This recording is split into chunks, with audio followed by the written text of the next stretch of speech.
¿Qué tal? Soy Aranza Loizaga y estas son las noticias de Mediodía en Digital. Noticias Telemundo Digital. Estados Unidos supera los 35 millones de contagios y las muertes suman más de 613,000 y lo peor estaría por llegar, según el doctor Anthony Fauci. A partir de hoy, millones de personas podrían quedar en la calle tras el vencimiento de la moratoria federal contra desalojos. Las minorías son los más afectados. Fin de semana sangriento en el país, la violencia con armas de fuego sigue cobrando vidas y afecta desproporcionalmente a los latinos. Nueva York protagoniza un tiroteo masivo que deja al menos 10 heridos. Comenzamos con esta dura noticia. El país superó los 35 millones de contagios de coronavirus según el último recuento de nuestra cadena hermana NBC News. Florida y California encabezan los estados con más casos, siendo el estado dorado el que ya sobrepasa los 4 millones de contagios. A nivel nacional se cuentan más de 613,000 muertes. Y en medio de este repunte, el gobernador de Nueva York dio a los trabajadores del transporte público la opción de vacunarse antes del 6 de septiembre, Día del Trabajo, o de lo contrario tendrán que someterse a pruebas semanales de coronavirus. Andrew Cuomo ya había emitido una orden similar para los empleados de los hospitales estatales. Asimismo, le urgió a los negocios privados como restaurantes y bares pedir pruebas de vacunación para clientes y empleados también. Mientras tanto, Florida se convirtió una vez más en el epicentro de la pandemia en el país, registrando un aumento del 50% de nuevos casos, acumulando más de 110,000 nuevas infecciones en la última semana. A nivel nacional, el panorama no es nada alentador, pues el doctor Anthony Fauci predijo un futuro sombrío, tal y como nos explica Martín Berlanga. Este repunte de la pandemia se recrudece en el momento de volver a clases. En California se han registrado más de 20,000 contagios en cuestión de días. Tan solo el domingo se sumaron más de 3,600 contagios.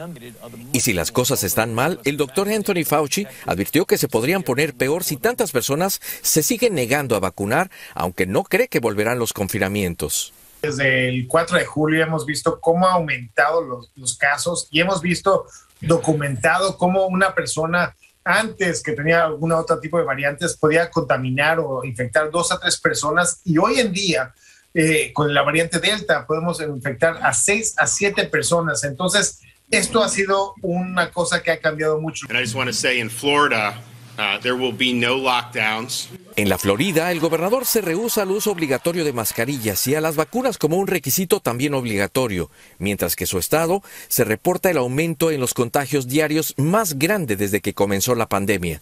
Aquí los casos se han cuadruplicado. En contraste, nuevos datos de los CDC confirman que en el 99.99% de los vacunados no se ha presentado un contagio mortal.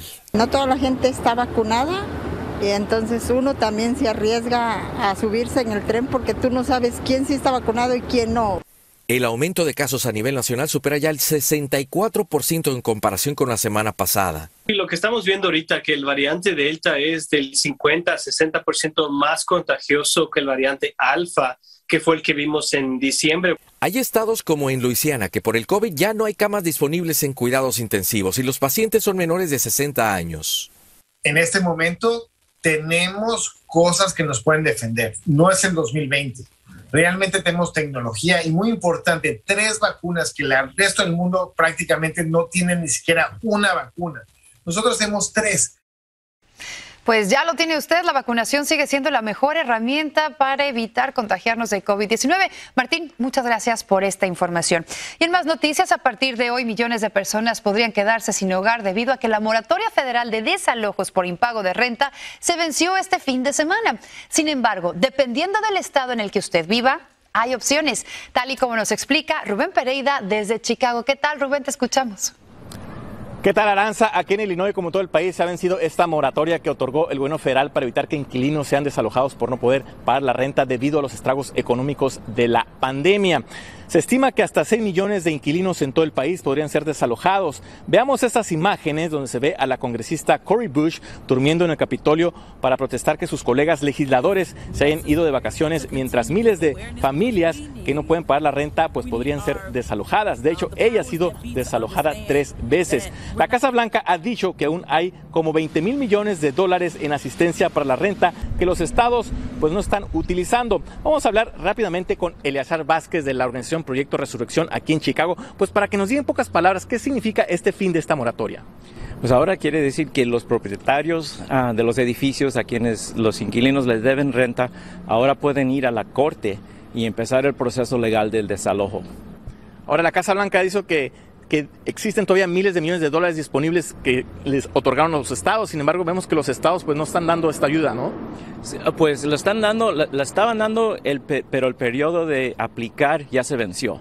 Así que todavía siguen revisando las aplicaciones, aún no se han aprobado. Por ejemplo, en el estado de Illinois hubo más de 90,000 aplicaciones y aún nada más 20,000 aplicaciones han sido aprobadas. Pues y igual con la ciudad de Chicago con sus aplicaciones y la ayuda que ellos tenían. Pues muchas gracias. Por supuesto, pues las personas que tienen dudas o problemas o están preocupadas sobre esa situación, pues existen las organizaciones comunitarias como el Proyecto Resurrección, donde pues pueden ayudar a las personas y orientarlas sobre todo pues para evitar ser perjudicadas por el fin de esta moratoria.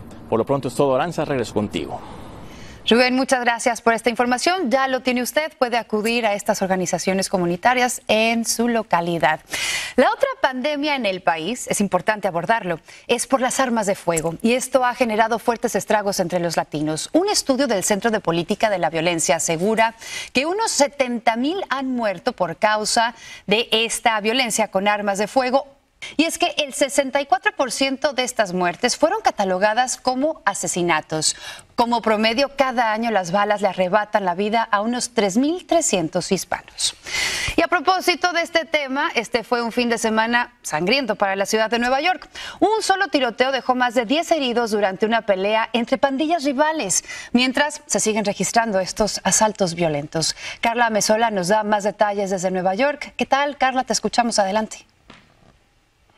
Aranza, ¿qué tal? Muy buenas tardes. Efectivamente fue un fin de semana muy violento en Nueva York. Hubo varios tiroteos en la ciudad, pero vamos a hablar ahora específicamente de este que ocurrió aquí en Queens, donde al menos 10 personas resultaron heridas de bala. Este hecho sucedió el sábado a las 11 de la noche. La policía dio a conocer estas imágenes que está viendo en la pantalla, el momento en que dos hombres llegan a pie y disparan contra una multitud. Luego se van y se ve cómo pasan otros dos sujetos en motoneta cubriendo su rostro y se los llevan aparentemente a ellos. Según la información, los pistoleros huyeron y bueno, 8 hombres, 2 mujeres de entre las edades de 19 y 72 años resultaron heridas. La mayoría fueron impactadas por las balas en las piernas y uno más en el abdomen. Esto está relacionado a las pandillas, pero 7 de las personas a las que dispararon eran transeúntes inocentes. El Departamento de Policía de la Ciudad de Nueva York está solicitando la asistencia del público para determinar el paradero de 4 hombres no identificados que entran a este establecimiento y que asaltan a las personas que se ven allí, que se están cubriendo, que se están protegiendo. Y bueno, este domingo también otro hombre sufrió un asalto a mano armada y fue golpeado por este sujeto que le exigió su reloj y su collar. Todo esto es parte de la ola de violencia que se está viviendo en la ciudad. La policía, por supuesto, está pidiendo la ayuda del público para identificar a los sospechosos en estos 3 casos. Es el reporte, regreso contigo. Qué bueno que aún nos acompaña. México había convocado a unos 93 millones de ciudadanos a una consulta popular para saber si estaban de acuerdo en llevar a juicio a los expresidentes del país, pero solo acudieron a las urnas entre el 7 y el 8%. Incluso el presidente Andrés Manuel López Obrador faltó a la cita. Raúl Torres ya tiene el resultado preliminar. Buenos días, Raúl, te escuchamos. Adelante. Para unos fue un fracaso, para otros un éxito y una nueva etapa de la democracia. Lo cierto es que poca gente participó en la consulta de ayer. Yo te saludo desde la capital mexicana. Fue la consulta para enjuiciar a expresidentes acusados de corrupción, masacres, crisis económica y enriquecimiento ilícito. Pero solo participó el 7% del electorado. Se requería el 40%. Escuchemos a quienes dijeron sí a juzgarlos. Este país ha sido víctima de malos gobernantes. El hoy presidente Andrés Manuel López Obrador prometió en campaña juzgarlos. Sin embargo, cambió de idea y entonces planteó la consulta. De hecho, el presidente no participó y ha dicho que no quiere juzgarlos. Aún así, dijo que la consulta de ayer fue un éxito. Nunca había participado tanta gente para que nadie se sienta intocable, absoluto. Un problema de la consulta fue la pregunta. La Suprema Corte no permitió los nombres de los expresidentes porque se violaba la ley. La pregunta fue si se debía investigar a actores políticos del pasado. Casi el 96% de los votos dijeron que sí, apenas 1.5% dijo que no. Los expresidentes Vicente Fox y Felipe Calderón escribieron en Twitter que la consulta fracasó. Lo mismo dijo mucha gente. Va a seguir sin pasar nada. A mí se me hace que esto es un circo. Y muchos consideran que los expresidentes sí deberían ser juzgados, pero dicen que no hace falta una consulta, solo hace falta hacer valer la ley. Regreso contigo. Raúl, gracias por esta información. Y hablemos de materia migratoria. ICE comenzará a procesar a familias migrantes que han solicitado asilo en el país. La agencia federal está liberando a sus integrantes con grilletes y citas para las cortes, esto para procesarlos lo más rápido posible.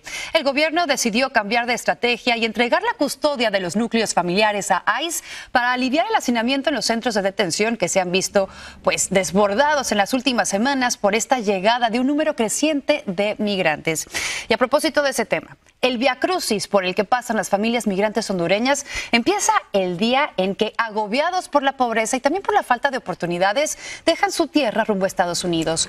Esto les cuesta, para llegar, además de dinero, mucho sufrimiento. En la mayoría de los casos incluso exponen sus vidas y la de sus hijos tratando de conseguir un futuro incierto. Así lo expresan las cabezas de familia que han regresado deportados con sus hijos a su patria y cuyos testimonios sirven de advertencia. Yo les diría que si están pensando irse con menor, que no se vayan. Hay muchos niños ahí y muchos sufren. En migración los niños sufren. Yo lo que les digo que lo piensen muy bien, que es muy duro el camino. No es fácil. Peormente yendo con nuestros hijos, arriesgándole la vida a ellos y la de uno. Hasta el 25 de julio, casi 31,000 hondureños fueron deportados desde México y Estados Unidos a su país. Esto representa un aumento de más del 20% con relación al mismo periodo del año anterior.